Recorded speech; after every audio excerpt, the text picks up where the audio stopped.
안녕하세요 여러분, 도쿄일맥입니다. 어제 경우는 S&P 500은 보합으로 끝나면서 4137에 위치해 와 있는데요. 이렇게 S&P 500의 주가가 여기 19배라는 굉장히 높은 PE 멀티플 밸류에이션을 받는 데에는 기업의 성장률이 높아서가 아니라 주가가 부양되었기 때문이고, 부양되었던 이유 중 하나는 TGA인 Treasury General Account에서 계속 공급이 되어 왔던 유동성 때문입니다. 투자를 하면서 많은 분들이 오해하고 나시는데, 실적 발표 당일날 컨센보다 실적이 더 잘났다고 해서 무작정 좋은 것은 아닙니다. 중요한 것은 과거 대비 컨센서스가 얼마나 상향 조정되었는가 또는 하향 조정되는가이고, 그 조정된 기준으로 실적은 얼마가 나왔으며 실적의 결과에 따라서 상승 혹은 하락하는 주가의 모습이 밸류에이션 대비해서 적합한지 혹은 부적합한지를 봐야 한다는 것입니다. 한 예를 들어보도록 하겠습니다. 이것은 엔비디아의 실적과 주가의 모습을 보여주는 차트입니다. 제가 며칠 전에 멤버십 분들께 공유드린 데이터로 하얀색은 엔비디아의 주가이고 빨간색은 엔비디아의 earning per share 실적 가이던스입니다. 여기 보시면은 2021년까지는 엔비디아의 실적 가이던스에 맞춰서 주가는 상승을 함께 이어나가고 있었습니다. 그러다가 2022년이 되면서 엔비디아의 주가는 이렇게 빠졌고요. 주가가 빠진 동안에도 종종 이렇게 실적이 발표가 되면서 컨센보다 더 좋은 실적을 보여주자 주가는 상승을 했다가도 얼마 지나지 않아 주가는 빠졌고, 그 이후에 실적 가이던스가 빠졌다가 굉장히 큰 폭으로 하락하면서 엔비디아의 주가 흐름을 가이던스가 정당화시켜 주었습니다. 여기까지 말이 되는 부분입니다. 그런데 최근에는 엔비디아가 AI의 바람을 타면서 가이던스가 상향 조정을 받기에 앞서서 주가가 먼저 나아가고 있는 현상을 보여주었습니다. 물론 가이던스가 이렇게 한번 상향되긴 했습니다만 이러한 폭 대비해서 주가가 과하게 앞으로 치고 날아간 것입니다.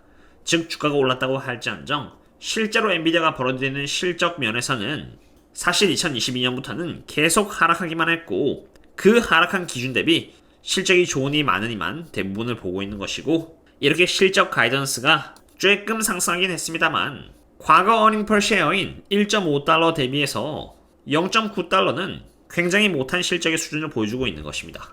엔비디아의 earning per share 가이던스는 이렇게 1.5달러였다가 수직 낙하하여 0.9달러까지 하락했는데, 그에 비해서 밸류에이션은 어떤 모습을 보여주고 있을까요?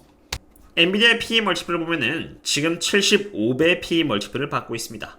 다시 말해서 엔비디아 한 주의 가격 267달러는 엔비디아의 EPS 대비 75배를 받고 있다는 것을 의미합니다. 그리고 엔비디아를 267달러 한 주에 산다는 것은 엔비디아 EPS의 75배를 주고 사는 것과 똑같습니다. 그럼 이 75배라는 PE 멀티플은 저렴할까요? 비쌀까요? 과거 4월 1일날 전고점의 PE 멀티플은 64배를 보여줬습니다. 그리고 그 전고점은 81배를 받고 있었고요. 제가 추가적으로 설명을 할 필요가 없다고 봅니다만 엔비디아의 주가가 폭락을 했었던 멀티플은 각각 64배 그리고 81배로 정말 유지되기 힘든 밸류에이션입니다. 기업의 순이익 혹은 earning per share의 성장률이 7년에 걸쳐서 약 24%인데 PE 멀티플이 75배라는 것은 피럴 린치의 기준에서 바라보면 굉장히 고평가이며, 이 주식을 사고 안 사고는 모두 개개인의 선택인데 저는 이렇게 덤탱이를 쓰고 주식을 사고 싶지 않습니다. 다들 당근마켓 하실 때 특정한 아이템을 사고 팔고 있어서 항상 주변 시세 혹은 과거 시세 등을 참고해서 적정한 가격을 산정하고 사고 팔고를 하시는데 왜 주식에선 그렇게 안 하는지가 궁금합니다. 저는 멤버십 분들 상으로 텔레그램을 운영하고 있는데요. 이 공간에서만큼은 함께 같은 마음으로 모이신 투자분들이 많은지라 제가 최대한 눈치를 안 보고 스스럼 없이 데이터들을 공유하고 있습니다. 매크로 관련된 데이터인 ISM 서비스 인덱스나 장단기체 스프레드에 대한 해석 및 다양한 선행 지표를 이용해 앞으로의 전망들을 바라보고 토론함은 물론 차트에 있어서 라이징 웨지 패턴 등의 차트 분석, 그리고 헤지 펀드나 기관들에게 공유되고 있는 내부자 데이터 등 지금까지 약 1092여 개의 데이터 등에 대해서 반복적으로 업데이트를 하고 토론하면서 매크로를 추적하고 각 개별 기업에 대한 분석을 통해서 기관 관점에서도 세심하게 바라보면서 함께 투자를 하면서 투자를 해나가고 있는데요. 저희들과 함께 공부를 하면서 차근차근 투자를 해나가고 싶으시다면 여기 가입을 하신 뒤 커뮤니티 탭에 들어가시면 텔레그램 링크를 찾아보실 수 있겠습니다. 그럼 이제 반대로 어제 7%나 상승한 JP모건을 보겠습니다. 이 자료 또한 정확히 4월 11일날 멤버십 분들께 텔레그램을 통해서 전달드린 자료로 빨간색은 어닝 per share의 전망이고 하얀색은 주가입니다. 엔비디아와는 확연히 다른 모습을 보여주고 있는데요. JP 모건의 경우는 2021년까지 주가가 EPS를 상회하는 모습을 보여주다가 결국 하락하면서 EPS 대비 못한 흐름을 이렇게 최근에 보여주었고 뱅크런 사태와 함께 주가가 폭락하는 등의 모습을 보여주었습니다. 가이던스가 뱅크런과 함께 하락하긴 했습니다만 주가는 그와 동시에 또 고평가는 아니었습니다. 물론 엔비디아와 은행주의 모습을 비교한 데는 무리가 있습니다만 그냥 밸류에이션이라는 틀에서 봤을 때 주가의 모습은 어닝 퍼쉐어와 큰 괴리감이 없이 흘러가고 있기 때문에 실적이 잘 나옴에 따라서 주가가 7% 상승하는 모습은 충분히 납득 가능할 만한 상승이라고 봅니다. 그럼 이제 다시 본론으로 돌아가서 TGA의 모습을 보겠습니다. TGA는 어제도 설명을 드렸듯이 Treasury General Account의 약자로 재무부가 정부를 상으로 자금을 서포트하는 금액으로 이 돈이 없어지면은 더 이상 돈을 대줄 수가 없습니다.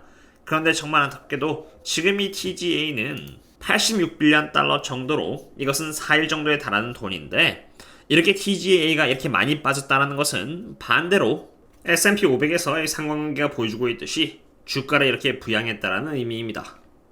조금 더 상관관계를 잘 보이게 하기 위해서 TGA를 의미하는 하얀색 차트를 반대 방향으로 잡아 볼 텐데요. 참고로 여기서 올라간다는 것은 TGA가 86빌리언 달러에서 이렇게 0쪽으로 바닥을 보인다는 의미고요.